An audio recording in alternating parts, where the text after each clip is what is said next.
This is Vibe Science, a top 100 wellness podcast presented by the Radcast Network, breaking wellness barriers and making health truly personal. Here are your hosts, Ryan Alford and Chris Hanson. Hello, and welcome to Vibe Science. Hey, we're trying to get your vibe right here on the show. We always say we're bringing the best of today's modern approaches to medicine, along with the best of alternative medicine. I'm always joined by my co-host, Chris Hanson. What's up, brother? Hey, Ryan. How you doing today, big dog? Hey, you know what? I'm feeling a wave. I'm feeling the third wave from our guest, Paul Austin. What's up, Paul? Hey, Ryan. It's good to be here. Thanks for having me on. Hey, Chris. What's up, my man? Yeah, we're excited. Chris sends me all kinds of people, and I'm like, all right, Chris, I love you, man. But he sent me your stuff, and I go on your website, like, this is a real business here. This is like a legit guy, like making waves, truly. And I'm like, okay, I can appreciate this as being a little bit of the cynic of the two. And Chris has opened my mind, pun intended, to all this stuff. And so I think it's important that we just really shine light the right way on these things. And Paul, I really do admire the way you're kind of approaching psychedelics and all the resources you're doing at Third Wave. So I'll say that to start. Thank you, Ryan. I appreciate it. It's been a long road. You know, I've been in this game for almost 10 years now. So I was one of the first to openly talk about microdosing and psychedelics. And, as you mentioned, it's really a balance of these. We've been using these for thousands of years as a human species. And more recently, we're on the cutting edge of a lot of interesting science and research that's coming out. The FDA is about to approve, fingers crossed, MDMA for PTSD, which is great for veterans and also survivors of sexual assault. And my emphasis has always been on psychedelics for performance, leadership, awareness, well-being. The therapeutic use is great, but these are also tools that can open our mind in really new and unique ways. So it's been a fun journey. Yeah, it's like the biggest thing for me is the stigmatization of all this stuff. And I mean, I'll even be like guilty of some of it, but like as I've become more aware and enlightened to the therapeutic benefits, and even having a mother who's dealing with dementia, like at a mild level, like one of the most promising drugs is psychedelics and MDMA and all these things that sort of hit the brain waves in different places that need to. And the fact that we have these handcuffs on, as a modern society is really, I don't know, a shame. Yeah. I mean, and we've seen how much in the last 5 years, even things have shifted tremendously. Colorado has legalized psilocybin mushrooms. Oregon has legalized psilocybin mushrooms. There's a number of cities across the United States, Oakland and Detroit and Seattle, that have decriminalized all plant medicine. So they're more accessible now than ever before. And, there's still a lot of stigma that exists around these because a lot of people just look at them as illegal drugs like they would cocaine and heroin. And the truth is psychedelics are fundamentally different than basically every other quote unquote illegal drug out there. Yeah, and somehow we figure out how to regulate, beer and alcohol and all these things that obviously, look, I'm a father of 4 boys. I don't want my kids taking mushrooms at 10 years old or having access to them, but you regulate it and you do it the right way, especially if they actually have these beneficial properties because let me tell you this, no matter what you do with a Coors Light, it is not improving dementia. I mean that jokingly, but not jokingly. It's not, it's not improving or have these upshots for PTSD and like these really societal issues that we deal with. And that's just, I don't know. It's time to sort of remove those stigmas, remove the things in the way. And I think really shine the light on things like companies like yours with Third Wave and what others are doing in assisting all that. So, it's a uphill battle with a lot of, I'm from South Carolina, man. You talk about people stuck in their ways and like beliefs. And I'm born and raised here, but I've lived in New York and LA. And I feel like I've got, I don't know, like the disposition of sort of this moral compass that I'm proud of, but an open mind to like learning things that should change or that shouldn't be the way they are. Yeah, I mean, I'm with you on that. I'm from Michigan originally, a small city called Grand Rapids, so Midwest, raised quite religious, church every Sunday, and so to do what I'm doing now, a lot of people are shocked and surprised when I tell them where I'm from and who I am now. And I think that speaks somewhat to the power of psychedelics. I started working with these substances when I was 19, about 15 years ago, and they just totally changed the trajectory of my life. And I feel like as long as they're done in a way that's intentional, in a way that is mindful of what we call set and setting, in a way where people know what they're getting into, then they can have incredible benefits in the short and long term for folks. Yeah, I mean, having some college experiences, I can remember set and setting are very important. But in doing it the right way. But Paul, I mean, I've already got it on the soapbox early here. Let's set the table for everyone. You said it the pre-episode, like what third wave is. I really wanted you to explain that and maybe, more of the background that led you to sort of this side and this business. Yeah, so when I was 16, I started to experiment with cannabis, and my parents found out soon after I'd started, and they sat me down one Sunday after church. And my parents are people who have never really done any illegal drugs. My dad hasn't even really drank much alcohol or ever smoked weed or anything like that, and so they had no idea what I was getting into. And my dad looked at me that Sunday after church, and he was like, I haven't been this disappointed since my brother passed away in a car accident, 30 years prior. Like, that's how impactful it was for them that their only son was starting to experiment with illegal drugs. And yet, those experiences that I had early on were super fun. They were interesting. They really helped me to connect with kind of my social group at the time when I felt a little like ostracized and out of the loop. And so that experiment more than anything taught me that, okay, if I'm going to continue to explore this, I have to kind of hide this part of myself from my community that I'm raised in, because it's clearly not acceptable. And a few years after that, the same friend that introduced me to cannabis introduced me to psilocybin mushrooms and then LSD. And that was when things really started to shift and change. This was not a microdose. This was definitely a high dose. It was in the woods with a few friends, really beautiful experience.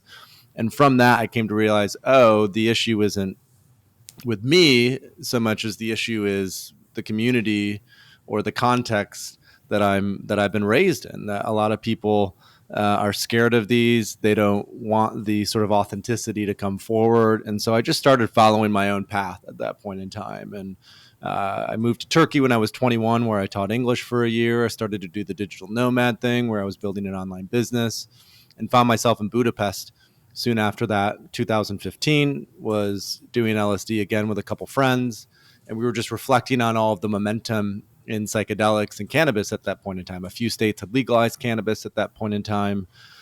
Folks like Joe Rogan and Tim Ferriss were starting to publish podcasts about psychedelics, and there was more clinical research coming out of places like NYU, Johns Hopkins, UCLA.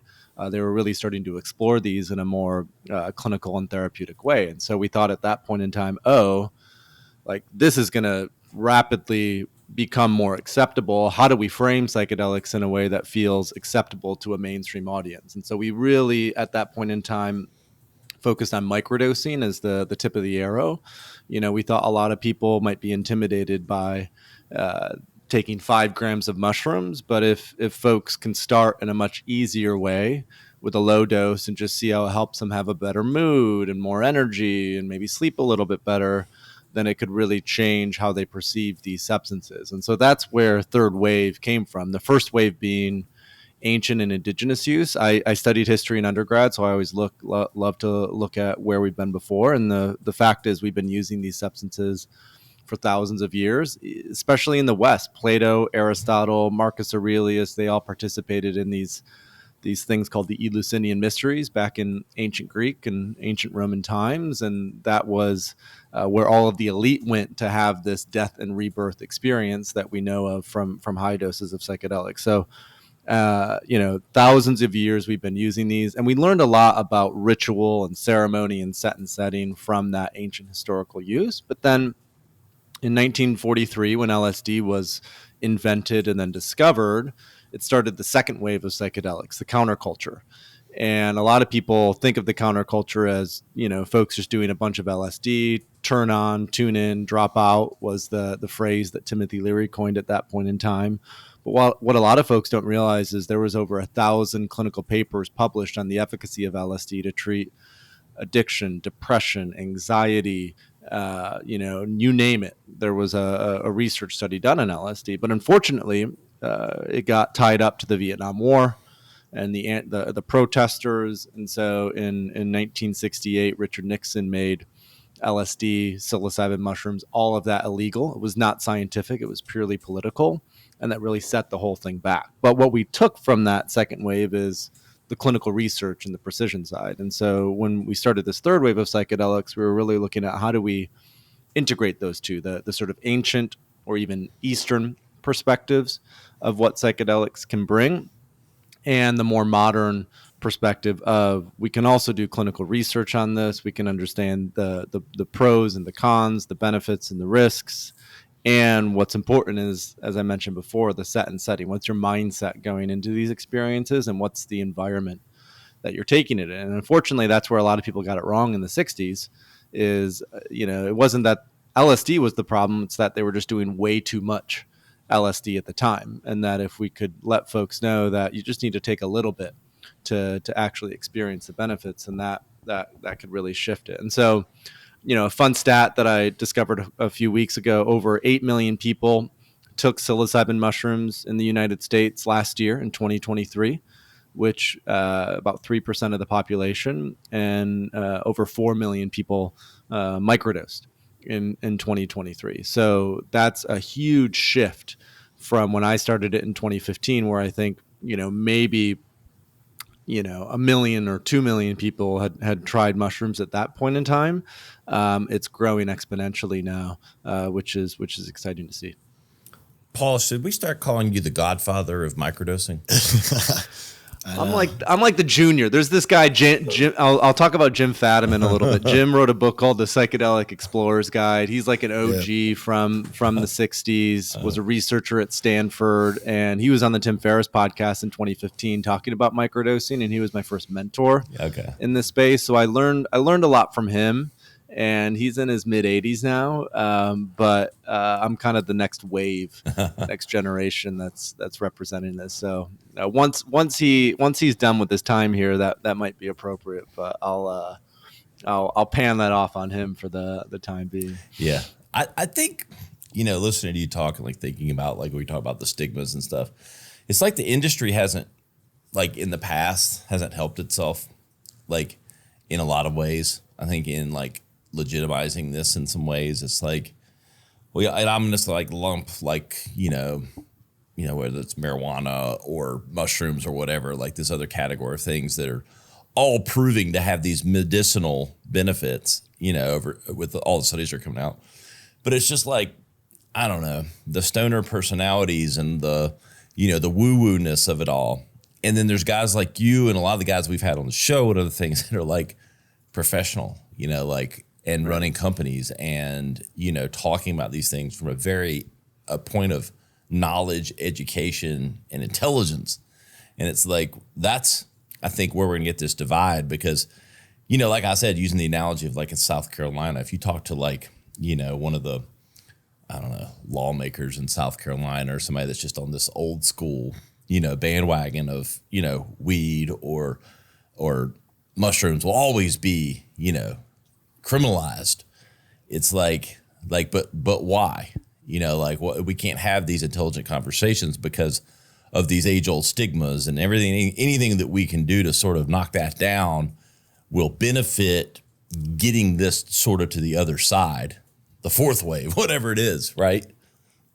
Right. And cannabis is, for many folks, it's like what did Nancy Reagan used to call it? It's like Devil's lettuce. Gateway drug. Oh, the gateway drug. Yeah. Right. Yeah. Yeah. It's Give me the a break. gateway drug. But for a lot of folks, that's actually beneficial because, cannabis now, with how legal it is, people might start there, but if they only end there, cannabis has a lot of potential for addiction.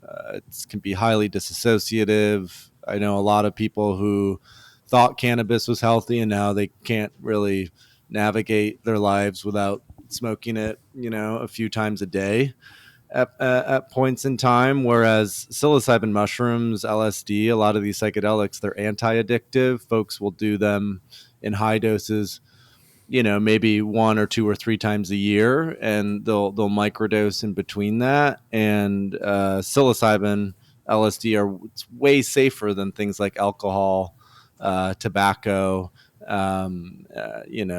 obviously heroin, cocaine. So it is this total reevaluation of how we perceive, quote unquote, drugs, that the perspective of them is rapidly changing, and we just have to look at them objectively, like what's safe. Psilocybin mushrooms are the safest drug known to man.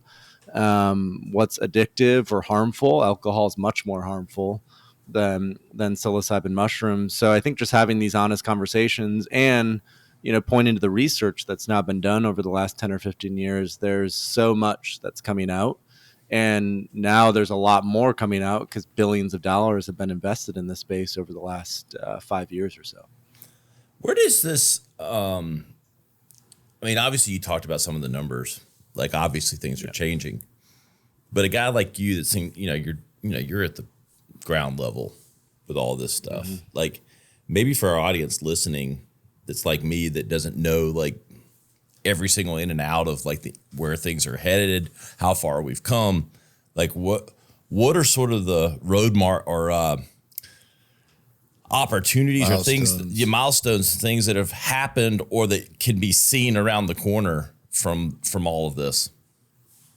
Yeah. So as I mentioned, we started Third Wave in 2015. And at that point in time, there wasn't much happening at all. Michael Pollan, who's a really well-known writer and journalist, he became famous for writing a book called The Omnivore's Dilemma back in 2005 or 2006. It was the first major book that took the farm-to-table movement from being this very niche thing in New York to actually a ton of people starting to pay attention to it. It's what led to that documentary Food Inc. It's what led to a lot of people recognizing how sick our agricultural system is and how we're just fed glyphosate and all of this terrible stuff for us. He wrote a book called How to Change Your Mind in 2018, which was a #1 New York Times bestseller. And that was sort of the inflection point for culture, where it went from being this thing that was looked down upon to a lot of folks reconsidering that it might be a beneficial tool. And so 2018, that book comes out. 2019, then you started to see a lot of companies that started to enter the psychedelic space, mostly biotech, looking to get psilocybin approved through the FDA, MDMA through the FDA, even LSD through the FDA. And so we've seen, I think, $3.5 billion invested into the psychedelic space in the last 5 years. And then in 2020, COVID hit, and a lot of people were at home, and mental health got even worse because people couldn't go out and really socialize like they had before. And so there's an interesting stat where the number of people who took a psychedelic quadrupled from 2019 to 2023.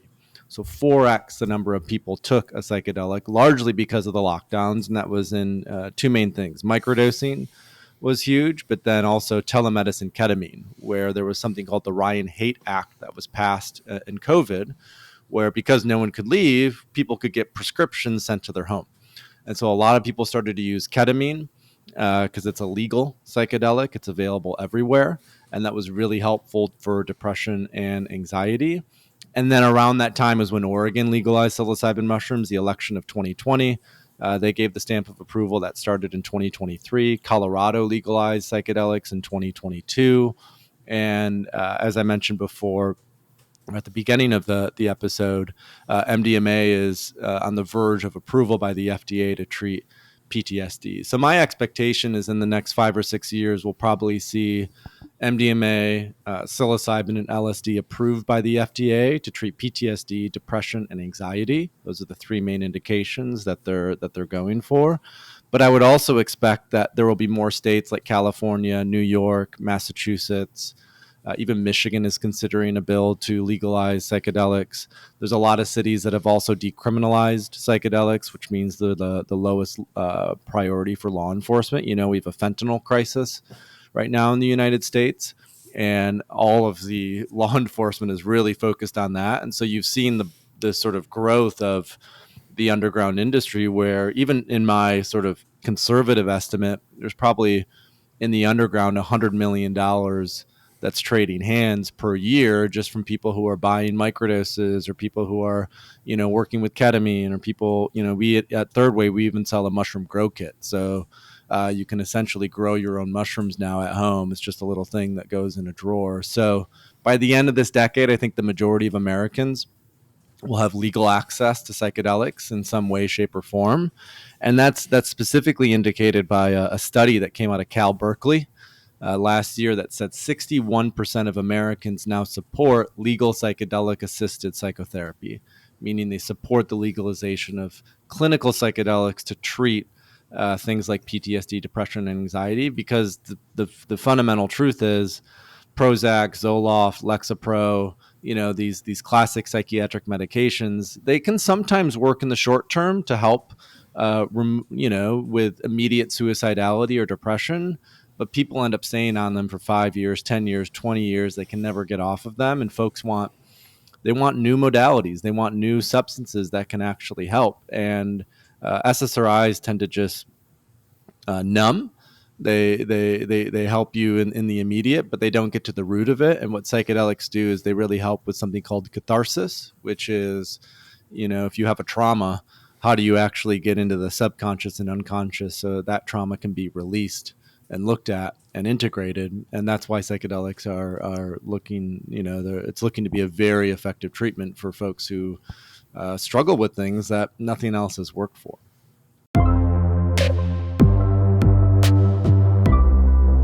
What's up, guys? Ryan and Chris here. I want to talk to you about Apollo, our official partnership with the wearable. And look, we talk about it all the time. The research is out, guys. There's no hiding. Sleep is one of the most important things to your overall health and wellness, and that's why we love what we're seeing from Apollo. I'm using it. Chris has been an advocate for over 3 years.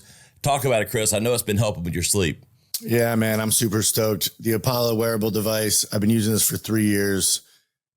Anyone that knows me knows it's on my ankle or wrist all the time, including in my bed, which may seem a little odd that I sleep with this, but they've got all these different modes. Sleep mode kind of eases your body, eases your mind in that relaxed state. It helps you kind of calm that nervous system where you're hacking your brain in a way.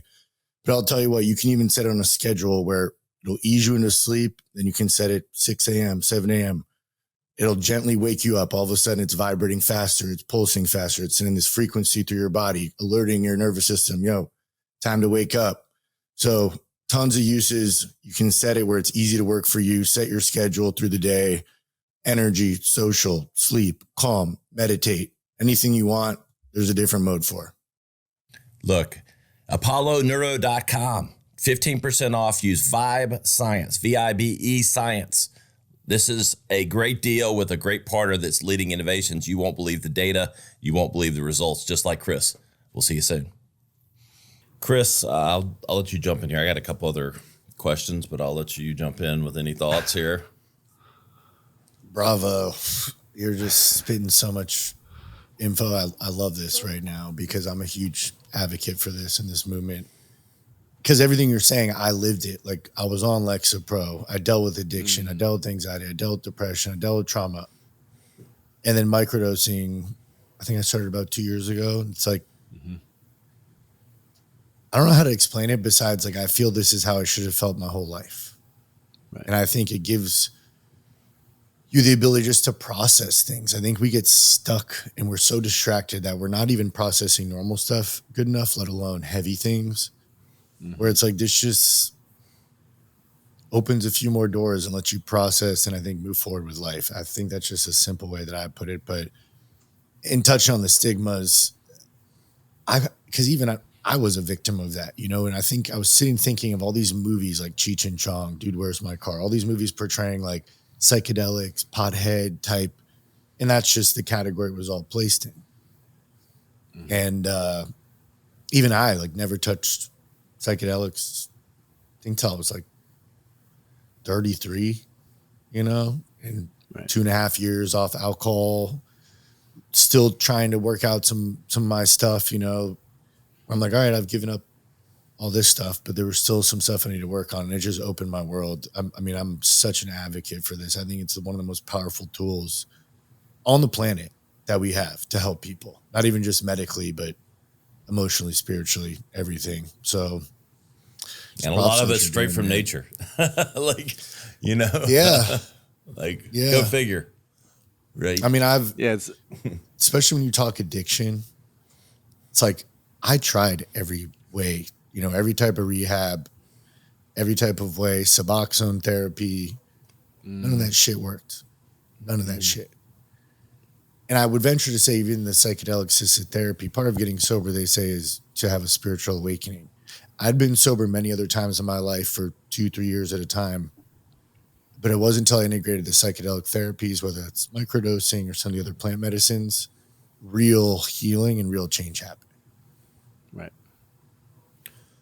Paul, thank you for sharing that. Talk about, you know, for the audience, you know, you've got so much experience with this. And again, we have people on like all sides of the fence, like people that have tried this, heard about it, all those things. But what can people expect to experience with some of these different things, from the ketamine treatment to the psychedelic, you know, microdose? Like, what are the different experiences and, you know, before and after type things? Yeah, so I'll give like a high level view, and then I'll get into a few of the particularities. So the way that I look at psychedelics are, it's like a skill that you can develop.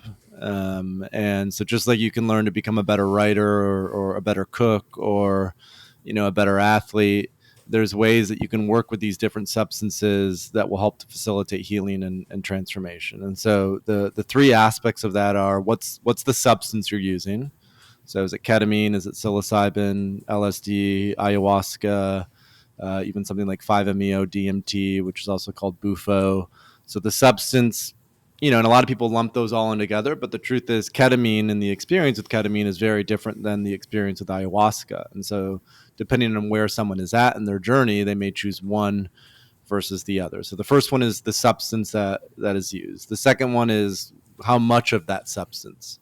So, you know, a microdose of psilocybin mushrooms is going to be much different than 5 grams of psilocybin mushrooms, a macrodose. A typical microdose is about 100 milligrams, so 0.1 grams of psilocybin mushrooms. So that experience is going to be much different than a very high dose where you're going through this, you know, ego death process that can be very therapeutic, but can also be very overwhelming and quite intimidating for folks who are fairly new to this. And then the final aspect of it is frequency, right? How often are you choosing to do it? And I think part of the challenge is once people get into this, they think the reason they're feeling so better is because they're taking this drug. And that can be true in the short term, but the easy trap to fall into is the only way I continue to feel this good is if I just keep taking this drug again and again. And now you're right back in the same kind of problem that we were before. So I think what's really important is that with these high doses, that they're done on a very occasional basis. Ketamine is really great for suicidality. It's really great for depression. It's also really great for folks who just they're brand new to this. They want to do it in a legal setting. They want to do it with a medical doctor or a therapist. There's tons of options that they can do to work with ketamine. That experience lasts, you know, an hour to 2 hours, depending on how it's done and how much is done. And people just notice that, like all of the mind chatter, all of the rumination, all of these negative thought loops and patterns gets interrupted. And for a lot of folks, it's the first time where they can finally just relax and chill and not have the constant monkey mind that's running. So ketamine is a really great introduction for folks. But it's important that it's done in a therapeutic setting because the risk with ketamine is that it can be addictive and that folks will just use it instead of alcohol. So you'll just see people at parties like snorting ketamine rather than alcohol. And it's kind of like, nah, it's not that much different at the end of the day. So the therapeutic use of ketamine is important. Then you have... Can I ask a question? Because I think it might be a hot topic and relevant with like Matthew Perry, who had been on every drug and like admitted to all that. And then I guess, in a lot of ways, his death was associated with ketamine potentially, or at least something. And, that might be something our audience might trigger, like a memory of hearing it. Like, would that probably be the instance? And I know you're not speaking for knowing knowledge probably of exactly what Matthew Perry, none of us know exactly what he was or wasn't doing. But is that sort of the presumption possibly that that's what he was doing? Yeah, well, ketamine is highly dissociative. So when you do a high dose of ketamine, you literally can't move. You have to be laying down somewhere. So the biggest risk with ketamine is to do it in water. Because if you do too much ketamine, then you basically fall down and you can't really get up. And so if you're in a pool or a hot tub, which is unfortunately where a lot of deaths happen with ketamine, then you're screwed. And he did it by himself as well. So that's why I emphasize the therapeutic use in a safe setting with a therapist or a doctor who's there present for you is important, but not to experiment with this outside of it, because there's a lot of risks that can come about with it. And I would say the same thing with high doses of mushrooms. People shouldn't be taking a high dose of mushrooms and then try to get in a car. Yeah. Just like you wouldn't drink a bunch of alcohol and try to get in a car. So that set and setting really is important with these substances. And it's also why I say start low and go slow. You can always take more. You can't necessarily take less. So if folks are new to this, they take a microdose, and microdosing is usually done 2 or 3 times a week for like a month. Right? It's sort of like a cumulative buildup. And folks will notice after a microdosing protocol, more energy, better mood, and better sleep. Those are the 3 main benefits that they've discovered through clinical research. And the thing is with microdosing, it's sub-intoxicating. So you're not having visions. You're not, altering your state of mind. You just notice you're a little happier. You have a little more energy. You're a little bit more relaxed and centered. And so that's often why people love to do microdosing consistently, because it's a great in-between for folks who might not want to just jump in the deep end right away and do a bunch of mushrooms. So if you're in a ketamine therapy session, are you talking while you're in it? Or are you just kind of knocked out amongst your own thoughts? So that comes back to how much is taken, right? So there's doses that you can take with ketamine that are lower doses. This is what we call psycholytic dosing, where it just kind of shakes the snow globe up enough of your mind where you're slightly disassociated, but you can still process things with a therapist. Okay. So that's what some folks will use, because then, as Chris was saying, these emotions that we repress, these memories that we repress, they often start to come to the surface. And so things that otherwise would have been inaccessible, we can actually start to process and talk about and deal with. If you do a very high dose of ketamine, like with IV or IM, which are 2 of the most common ways to do it, then you're not talking. You're definitely in your own process and in your own space, which is why you need, a playlist, maybe an eye mask, somewhere to lay down that's comfortable. And then after you come out of that, folks will have these insights and ahas, and they can process that with a coach or a therapist or someone who is there with them. So it depends on the dose level. Like, one of the most effective things that I did even in my own journey is, many years ago, I was living in New York City and I was really struggling with mental health at the time, and I'd never done therapy, right? I was always like, therapy, like whatever. And I started to see a therapist, and before every one of my appointments, I would take about 200 milligrams of psilocybin mushroom. So a little bit more than a microdose, but still where I could navigate. And anytime I would go in for that appointment, it was like the anger and the sadness that was always just below the surface that I couldn't quite access. It just made it easier for it to come up and to actually process and talk about with the therapist that I was working at that point in time. And so I love these lower doses because you're not totally disconnected from reality. You're still there, but you're just altered enough that it's a new perspective that can come online that otherwise wouldn't have been there. You brought up a really interesting topic for me. It's like, bringing it to the surface. We're sort of conditioned, especially as men, we're all 3 men on this show, to kind of push that down, right? And then there's like this fine line for me. Like I have 4 boys, and like, okay, you want them to be comfortable with their emotions, but you also want them to be tough. Not tough because of the, 1960s version of fake tough and all that stuff, but like you want them to be able to get through tough times and to handle it. Yeah, resilience, exactly. So they're like, there's this fine line for me, being probably the typical guy's guy, of I do think we should be able to release these things better. And I'm not the best at doing that either. But at the same time, then I'm like, well, are we being, I struggle. I don't know the balance of those two things. Being intelligent enough and willing and honest enough to have that discussion, but not knowing the balance of resilience versus healthy, release. Yeah, and the difference between totally checking out. This is why I brought up the 60s, because the motto of the 60s was turn on, tune in, drop out. And I think the motto of this third wave is turn on, tune in, drop in. Like these substances can actually help you to navigate the chaos of reality with more resilience. And so much of it is mindset, right? So it's like if you have a tool that you can work with that helps you to be more positive, that helps you to have a better mood, that helps you to have more energy. That's why I love these low doses or microdosing, because I'm an entrepreneur. I don't want to drop out of the system. I want to create a new system that's better for everyone. And so if I can handle and navigate my own emotions when I need to privately with a coach or a therapist or someone that can help me, then when I show up in the world, I'm actually that much more capable. I'm more intelligent. I'm more creative. I'm more resilient. And I think that applied practice of psychedelics is so important, because so many people get caught up in the transcendence of it. Oh, I want to see God, or I want to, have this incredible experience or whatever. And there's not enough attention paid to the transformation, that if you can't integrate it and bring it back into the body and actually do something with it, then you're just getting high. It's not actually a real medicinal experience that leads to a better life. So I think that what I often root in is behavioral change.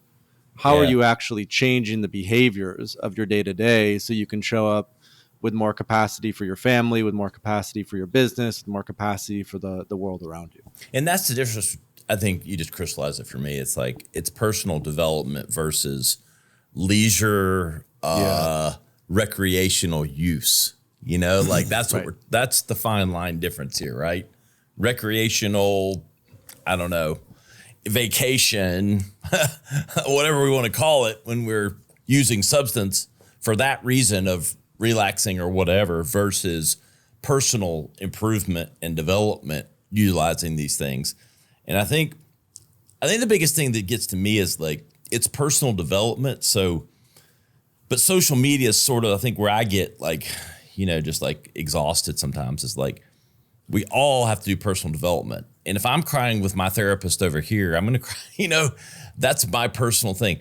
It doesn't all have to be on display. And I think that's where, correct, like I said with my kids, the fine line of like the display of these releases out in the public eye versus taking care of it personally, developing yourself in the right time and place. That's a slippery slope, a balance of those two things. Point. Yeah. Yeah, because like we don't want to invite a pity party, Bingo. Like we don't want to show up as victims. We don't want to show up as TikTok girls filming themselves sobbing in their car, where it's like you literally set up your camera, hit record, and then turn the tears on. Yeah. Yeah, and that's very performative, very dramatic performance. It's performative. You're looking for something external still within that, and a lot of this work is internal. It's about doing your own work when you need to do it, so you can handle the chaos of reality with a lighter touch. Because I think the other thing to touch on is it is important to take this work seriously and be intentional about it. And for people who have, and this was my case as well when I started to do LSD, like I was pretty depressed. So to have a substance that could help me see joy and bliss and like really release and laugh and have a bunch of fun, that can also be healing. But you don't want to become addicted to that either. So it's always a balance. It's always sort of like a balance of those things.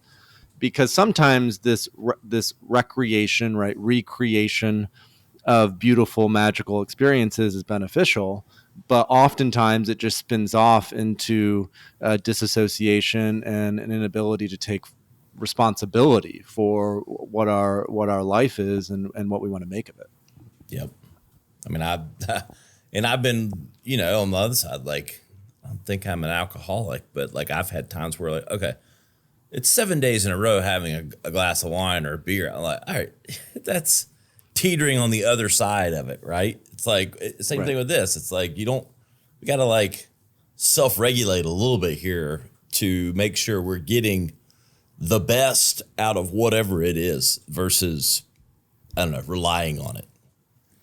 Right. And that's one of the phrases that I coined a few years ago, was that, microdosing isn't a magic pill, right? Psychedelics aren't necessarily a panacea or a silver bullet. They show you the way, but you still have to do the work. They make it a little bit easier because of how they impact neuroplasticity. They make the brain more plastic and malleable, so you can change and adapt. But at the end of the day, it's still you that has to show up and make the changes. It's not going to do it for you. And so the worst thing is to just give up our power to something outside of us and be like, oh, this is why. But no, this is a tool and an ally, but still the power is within you, and you have to make the changes if you want to see and live a better life. What's the, I know I kind of cut you off because the ketamine thing was just so like top of mind for me, like after what happened with Matthew Perry and stuff. I think there's probably a lot of curiosity because I think I think, at least in my circles, the mushroom and the psilocybin microdosing is more mainstream than potentially the ketamine at this point, at least in my vernacular and knowledge. I mean, I'm knowledge based. We've had a ketamine specialist on and things like that, but what I know we've kind of coming down the end. We got about like 5 minutes here or less. How do you encourage people to sort of dabble into this space? Yeah, that's a great question. So typically I tell folks, start where you're comfortable.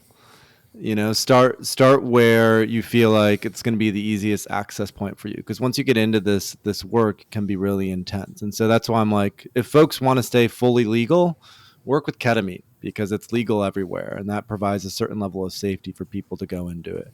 If you're more interested in working with, let's say, the natural psychedelics like psilocybin mushrooms, start with a microdose. And on Third Wave, we have a sourcing guide. So it's actually easier now than it ever has been before to source these substances in a way that's accessible. So I typically tell folks, start low, go slow, start a microdosing protocol, do it 2 or 3 times a week for a month or 2, see how that feels. And then if you feel called to go deeper beyond that, then potentially look at going to a retreat or bringing in a therapist where you can do a higher dose, maybe 2 grams of psilocybin mushrooms. So really having that stepwise approach where people don't feel like, oh, I'm just going to totally disrupt and disorient my life. I don't really know. That's a big fear that folks have, is what if I do mushrooms and my religion changes and I want to divorce my wife and I want to quit my job and everything like that. So we tell folks, even if you're doing a high dose of psychedelics, give it at least 30 days after that high dose experience to make any big life decisions, because sometimes the insights and the downloads that come up, while they're helpful,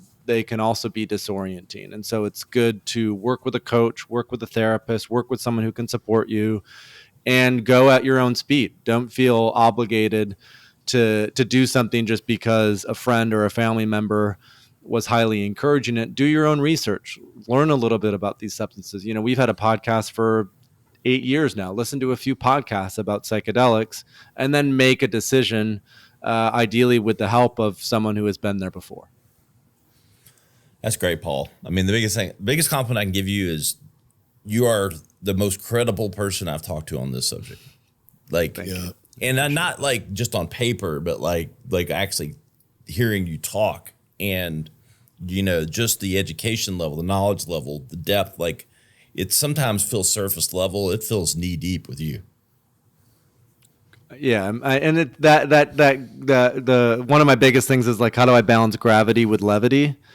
Because if we get too deep into it, then it just feels heavy. Right. And so having some sense of playfulness and remembering our sense of humor in all of this, that life is a game and it's not meant to be taken too serious, I think is also an important part of the healing and transformational journey. Paul, where can everybody keep up with you, your shows, all those things to learn more? Yeah, so thethirdwave.co, or just Google Third Wave Microdosing or Third Wave Psychedelics. We have that's the educational platform, podcast, mushroom grow kit, sourcing guide. I do a 45-day microdosing experience as well, where I coach people through it. That's a really great place to start. We have the podcast there, a newsletter that we send out. So I just say go to Third Wave, and then if folks want to reach out to me personally, I'm on Instagram at PaulAustin3W. Also on Twitter, I tweet quite a bit. So if folks are listening to this and they have personal questions or just want to reach out, ping me there, and I'm happy to help any way that I can. Really appreciate it, man. We really appreciate your insight, your credibility, and just your overall persona. Thank you, Ryan. And Chris, thank you for holding it down there in Miami and sharing a little bit about your story as well. Yeah, appreciate brother, it. Of course. Appreciate you coming on. Super insightful. I'm really excited for this one to drop. I think people are going to get a lot from this. Hey guys, you know where to find us, vibescience.media. You find the highlight clips, the full episode, links to all the Paul's stuff, and where to find Chris and I. We'll see you next time on Vibe Science. The content discussed on this show is provided for reference and educational purposes. The content is not an attempt to practice medicine or provide specific medical advice. Always consult your personal physician for medical advice and proper diagnosis. Thanks for listening. This is Vibe Science. To learn more or watch full episodes, visit vibesciencepodcast.com. Here's to discovering your highest vibe